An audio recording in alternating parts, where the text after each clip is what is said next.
บักสูงสูงวะบักแมวบักสูงสูงวะจะเป็นยังไงฟังถึงแฟนนะอย่าเฝ้าเสียใจนะอย่าพ่อยเมียอย่าเฝ้าเสียใจนะบักสูงวะบักสูงวะอย่าพ่อยเมีย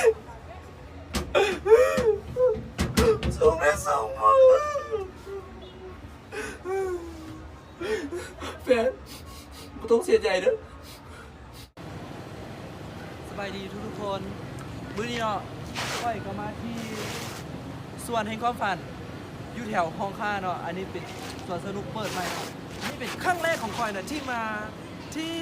ห้องค่าเลยเดินนำบักคุ้งสูงเป็นเล็กๆก็ได้เคยเห็นข่าวอันแล้วก็อันนั้นเนาะโคตรจะขี่เลยเบิ่งแล้วก็มาหมุนอย่างบางหลายอย่างตอนนั้นไปลิ้นและม่วนกันเลยสบายดีทุกคนมื้อนี้ข่อยก็อยู่ที่สวนสนุกฮองค่าเนาะซึ่งเป็นสวนสนุกที่ว่าคักแน่นอนและข่อยก็มาพร้อมที่กับสเปนเซอร์เนาะเขาจะเป็นช่วงเวลาที่เขากำลัง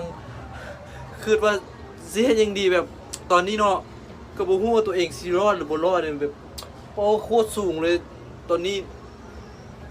เจ้าสามารถเบิ่งเนาะนั่นแหละตอนนี้ค่อยกำลังขึ้นหาพ่อไม่หาแม่แล้วก็หาแฟนอยู่ว่าเฮาสิรอดบ่นี่นะ